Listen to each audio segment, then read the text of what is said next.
receive my command, if that's it telling me, I got your command, Dan.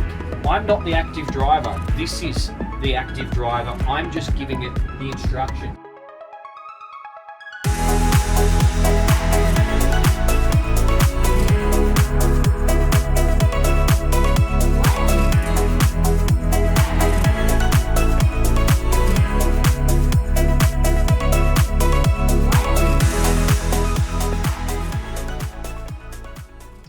All right, guys, so I'm using the joystick at the moment, but I've got a wonderful amount of cameras available to me. Nicholas is on the transom just keeping an eye on things, and this is awesome. Not only do I have cameras, 6 cameras all the way around the boat showing me, just like parking a car, essentially what is around me, I've also got the Volvo assisted docking.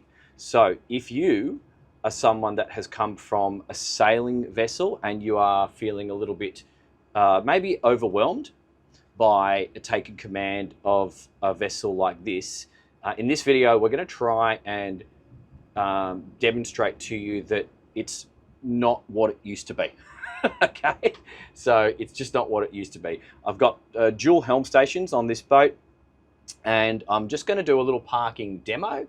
No wind, I'm in the Mediterranean, we're in Majorca, but we do have the ability to, with the help of the assisted docking, I can actually just hold position with this boat. I've got great viz all around, obviously through the windows in the traditional manner, but I can also just check all these wonderful cameras overhead and all around, showing me what's going on. So I'm just going to now turn and stop and spin the boat, and I'm going to reverse up to this fuel dock. Nice and gentle, there's no rush. And this modern joystick technology with Volvo is really lovely because it's quite natural. It didn't used to be. You wind the clock back a few years, it did not used to be so natural. When you were operating these joysticks, there was a lot of mechanical movements and things were a little bit noisier and clunkier. That's all gone. It's just smooth, easy operation these days. And I'm just going to use the end of this dock here. I'm going to side slip in. And so this is where, you know, if I wanted to buy myself a little bit of time, I could activate the assisted docking. And I even have a side push function. So I'm just sliding the boat in now. I'm just going to touch up on the fenders. And so I could hold station here if I wanted to get some fenders. I could also let the boat touch up on the fenders and then activate the side push, which will just hold me. There we go, just let that touch gently. Nice. And now the side push will actually just hold me. I'm just going to do this manually alongside the dock. So by activating that, it buys me time to go through this side door right here and set up some lines. So you can do all of this by yourself, guys. It's that good. Obviously favor the starboard side if you're coming in, but I've got this side opening door right here. I'm just going to check that D'Antonio is going to be clear of me. So it gives you a wonderful amount of options. Now I've got a couple of kayakers just paddling across my bow, so I'm going to wait for them to clear me, and then I'm going to slide away from this fuel berth. So using the joystick in the traditional manner is wonderful. We also have bow and stern thrusters, variable speed electric, and traditional throttles if that's the way you're used to doing things. But I would suggest to you, learn the joystick because it's really not all that complicated and it's a real stress reliever. Okay, we look clear now, so now I'm going to slide myself away. Just gentle push.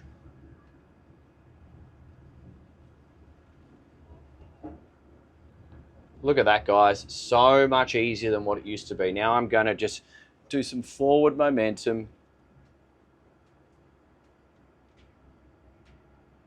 And I'm actually going to drive, this time forwards into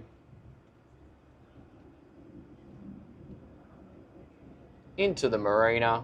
and we'll just do a little touch and go, just so you can see what it's all like. I love having this side opening door, so my sight lines and my access to the side decks is such that I can do this by myself. Once again, you can come in here with assisted docking, activate, position hold, and it will work. It's gone are the days where it's going to drift around all over the place. It's so accurate. On the boats that I've operated this on now, it's within a meter or two. So you can come into the middle of a runway like this and essentially just stop the boat, buy yourself some time. So let's just creep our way down here, nice and slow and steady. Now I'm going to be referring back to my cameras again. I'm looking around for movement of other people. And I'll stop the boat when I am somewhat in line with our berth, which is this one just here. And then I'll start swinging. So this is where you may activate assisted docking. We've got a little bit of breeze now. And I'll get the boat spinning.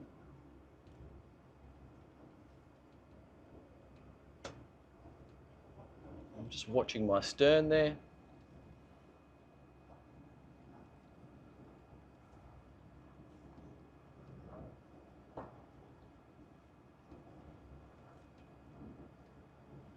I might need to slide her up a little bit, but we'll see.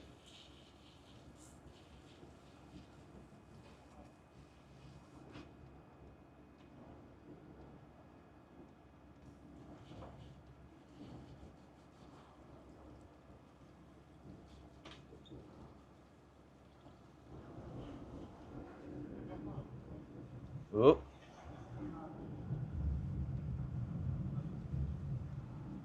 There we go. I'm on the fenders. Didn't do a good job as Nick. But there you go. You can also recover reasonably well too. Here is where I may have just reached for a bow thruster because I have one. And I've got my camera here. So there's actually an indicator on the camera. So I can see 3, 2, 1. How good's that? All right. So that's what's possible, guys. Let's go out now and go for a drive and let you guys see what it's all about. There's so much technology on this boat, ladies and gentlemen. I'm just going to do my best to demonstrate as much of the different relevant sections that I can, whilst also going through the speeds and fuel flow. There is a flybridge, we'll get to that later. And I am going to demonstrate the assisted docking. I just had to spool it up this morning. So stay watching if you want to see that in action. I'll do that when we take the boat back to the marina at the end of the day today. So just going to bring the boat up through the rev range. I'm at 880 revs. And I'm going to talk to you about my fuel flow. And I'm going to need some speed here, which is going to be on this screen. Let's go here. Okay. So it's the end of summer, well, it's really the beginning of autumn here in Mallorca, but the weather is beautiful. I believe there's a German holiday this weekend, so lots of the Germans are coming to town. This place it feels like it's part German anyway, because there's a lot of them here, and English. So speed return of 5.5 knots. Currently looking at about 8.7 litres an hour, which is 1.5 litres per nautical mile. Now that is going to be relevant when you're on a bit of a trip, as we have just been, because we took this boat on a 400 nautical mile delivery trip here to Mallorca I got picked up in Menton, but the boat started in Genoa. So we did a trip over 2 days. That's going to be a separate video also on the channel. Okay, just coming up through the rev range now. We've got 30% of fuel in the 2 tanks on board. Okay. And I'm coming up to a speed of 7 knots. 7 knots, which is giving me a 2.1 litres per nautical mile.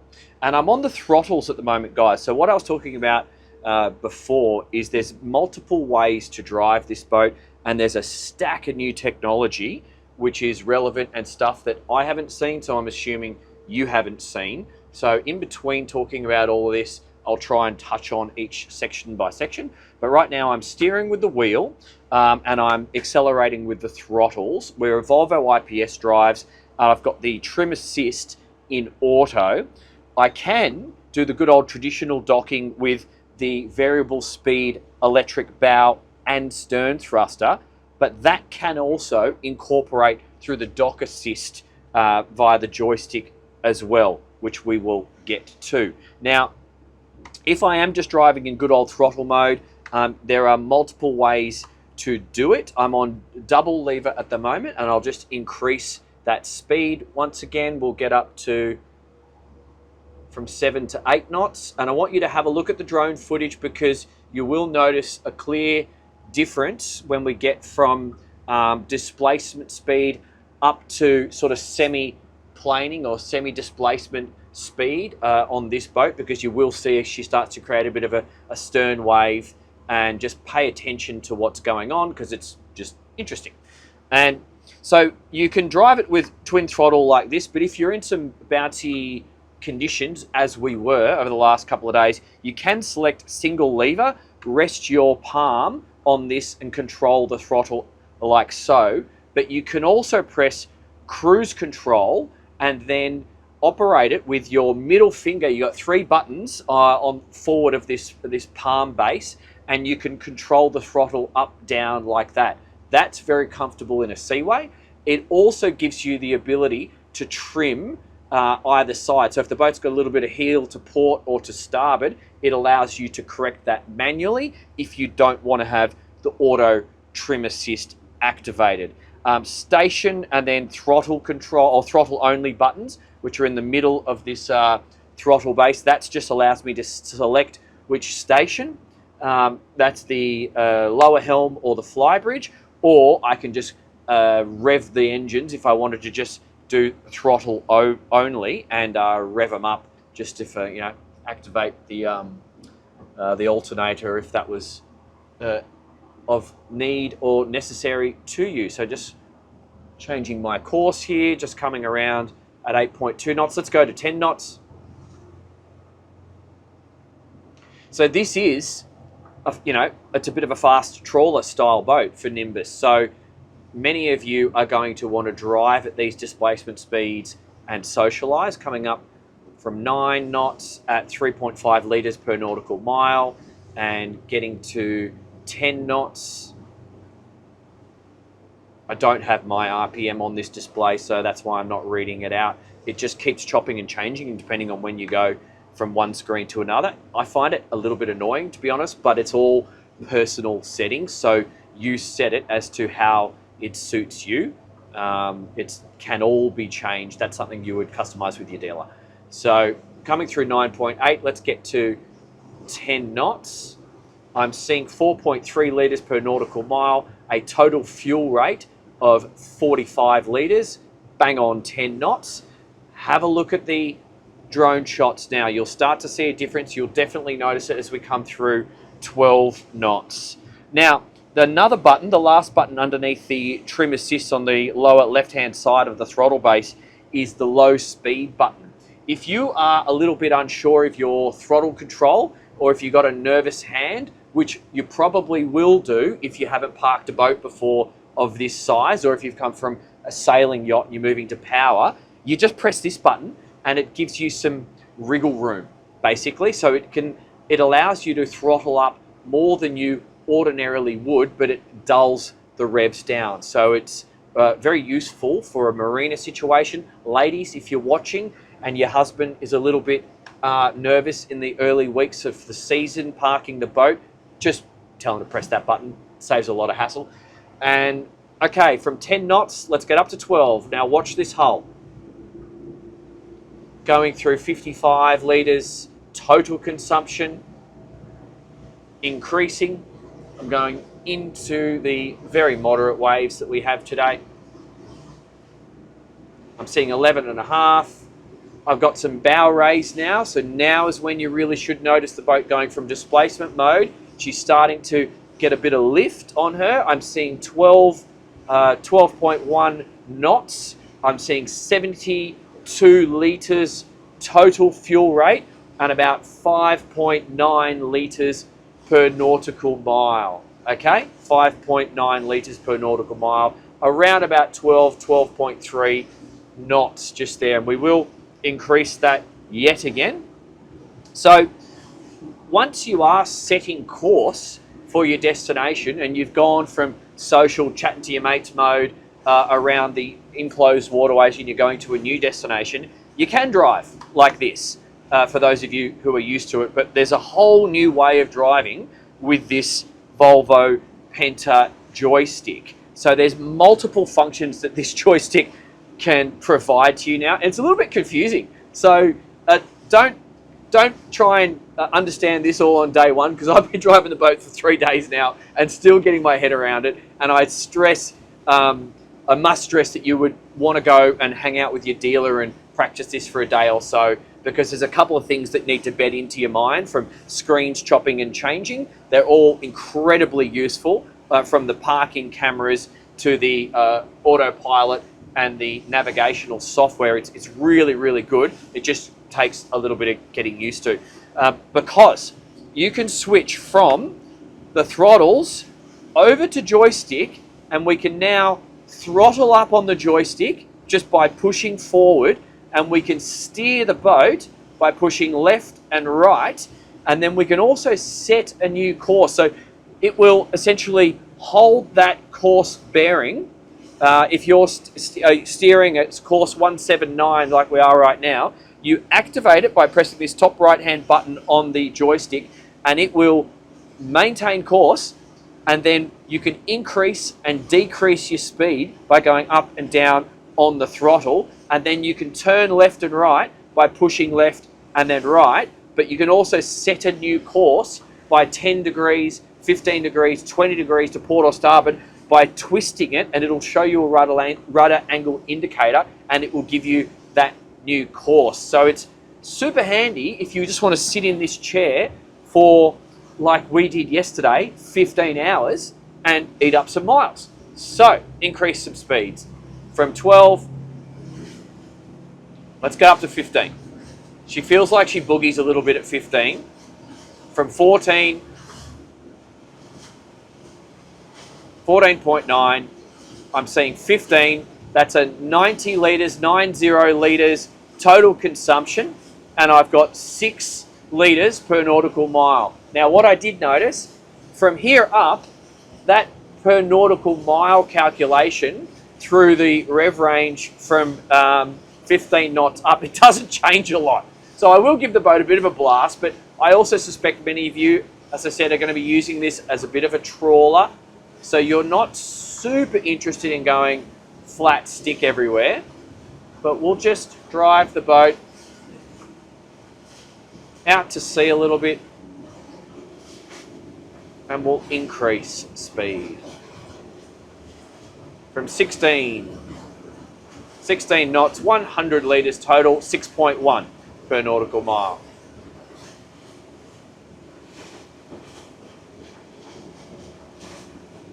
I've got a boat on my nose and he's adjusting course. Okay, no he's not. I'm just going to have to watch him. I may just have to slow down. We'll let him cross our bow. And he's adjusted course. All right. Give him a wave.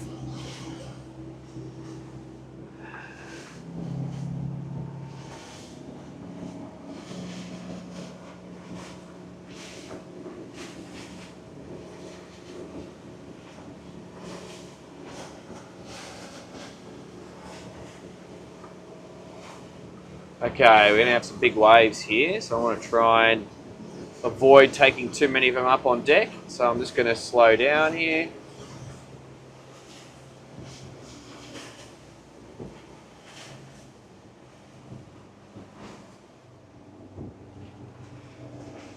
because I do want to film this boat with reasonably clean decks for you guys at the end of this test drive. There we go, let's go. So the windscreen wipers, and you will take a little bit of water up on this lower windscreen if you want to avoid it, sit up on the fly bridge. But the next piece of really cool technology for eating up some miles is these windscreen wiper flappy paddles and this steering wheel as a whole. Let's get that speed up.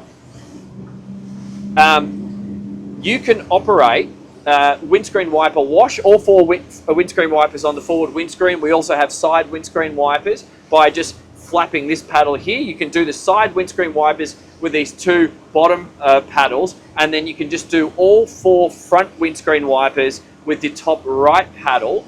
Super easy. So you just go flap, flap, flap, flap.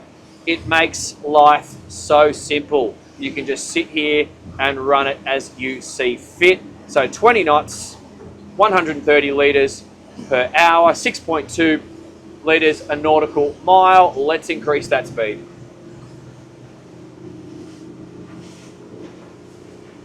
So at about 3,300 from memory RPM, she sits on 24 to 25 knots very happily. And we're doing 24 at 6.6 litres per nautical mile now. And let's just give it one little run of full speed. That's 6.5 litres per nautical mile. And we'll give it a full speed run now.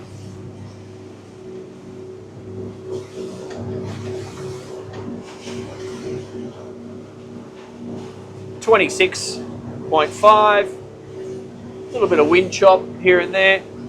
27.2, 195 litres total consumption. We're seeing 7.1 per nautical mile. 27.7, 28 knots. A little bit of bumpy water here. 28. And we can see 29 in flat conditions because we saw that this morning, and we're getting 28 now with a 7.1. But when you come back to the speeds you'll more realistically be doing,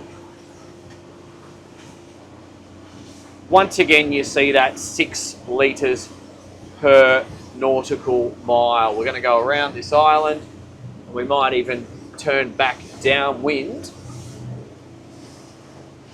and keep explaining all the various bits and pieces that we can for you. So let's do a turn to port.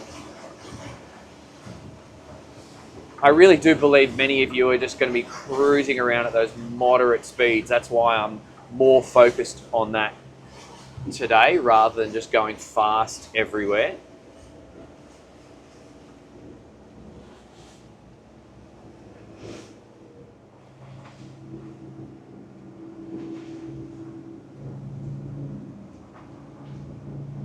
Okay, so a couple of other things that are worth noting and explaining. We have multiple ways of staying comfortable here at the helm. I've got this side opening door. I have a drop down window there, and I have 2 opening sunroofs which are electrically controlled there, and then this one is manual with different stopper positions. I'm actually running the quick gyro at the moment for stabilization. I've got the genset and the quick gyro on, and we are using that to just stabilize the boat with some of the boat wash around the place, and it is noticeable. So I've also got air conditioning outlets right here at the helm. I've got some more for the guests just there, and up here and here. So this whole area, even though we do have a bit of exposure to the glass, it can be controlled with the heat, or cool, I suppose, and you can knock out the sun with these blinds just up here. Visibility is epic and not an issue there, particularly having access to the side decks straight out on starboard, which makes life super easy when you're coming into dock, and having that door there is super handy as well. So I'm actually just going to now activate, actually no, I will do that when we're back in the dock, but what I will do now is just go from throttles to neutral, and now I'll just go activate of the joystick, and I'll throttle up just to give you a quick demo. See how now the screen has changed and I can see my throttle just there on the screen. I've got a rudder angle indicator and I've got the heading just here. So now the boat's holding that heading. If I want to steer, so the wheel's actually locked, but if I want to steer, I can push the joystick to the side and see how it's now taking me to starboard. This is a very relaxed way to drive long distances. But what happens if a dolphin or a whale surfaces right in front of me and my natural instinct is to grab the wheel and turn? Not a problem. See how it just deactivated? So you can do that, but then if you let go of the wheel, in a second, it's going to hold that new course. So it'll actually take over. Well, that's what it was doing yesterday. Maybe give it another second or two. But what I'm trying to say is you can just grab the wheel and then control. And if you need to throttle down, you do actually need to do it on the joystick, so that you have to remember that, as far as I'm aware anyway, and throttle down. See that? Now it's working for me. And if you want to just go up in 50 RPM increments, you can just tap the throttle up like this and it'll do 50 RPM increments. So that's just a way to adjust your speed up and down 1 knot or so when you are out at sea. So plenty to talk about there, and it's probably also worth showing you or you guys having a look at the video we made driving across from Italy, France, and then to Spain, where we do use all this tech for 2 days non-stop. So that's that. I think we'll have to go and anchor the boat now and take you up to the flybridge and allow you to see what you can see from that part of the boat. And then, as I said, we'll finish up doing the assisted docking in at the marina, so you can see that in action, because it really is a complete game changer. Okay guys, I'm in the docking mode at the moment. Let's just activate assisted docking. Okay, and now look at the screen changing. So this display has now activated. I've got side push just here. I've got the power, the compass, the GPS signal, and then all my warnings just there. Overhead camera and aft camera. I can see someone is actually behind me, and I've got the wide screen just here so I can see everything, and I can also look over my shoulder. If I want to move the boat forward, just have a look at this screen here. A gentle push will bring up, okay, a runway, and if I just gently push forward, it's going to keep me within that runway and take me slowly in a forward momentum. If I then take my finger off the joystick, it's going to hold me in that position. And just have a look out the side here, it's not moving. So it's utilizing the IPS, and it's also utilizing the bow and stern thruster to hold this position relative to the dock. Now, if I want to slide the boat into the dock, and I've got this wrong a few times, so this is my third time trying to correctly describe it to you guys. You actually need to be a little bit direct. So if I go boom, boom, it's going to then receive my command, and that deep, deep that's it telling me I got your command, Dan, and I'm acting on it. So it's not like I'm not the active driver. This is the active driver. I'm just giving it the instruction. So that took me 1 foot to starboard. If I do it again, did you hear the beep? And now it's working on my command now. So it's really weird, and it's received the command, the 2 beeps. I've received the command, and I'm doing 1 foot. And now I'll do 2 taps, okay? And we'll do 2 feet. 1, 2. See how it's now working on that command, guys? Coming up to the fenders. Look at that. Boom, boom. Now, I actually want to put a little bit of sideways pressure. I'm going to do a little bit of sideways pressure, and here is where I can, utilizing that sideways pressure, I can now activate the side push. I'm just going to gently touch on the dock there and keep the pressure going. And so now I've got 5% power pushing me into the dock, and that's what will allow me to get off and secure my bow and my stern line with ease, and doing it in a solo manner.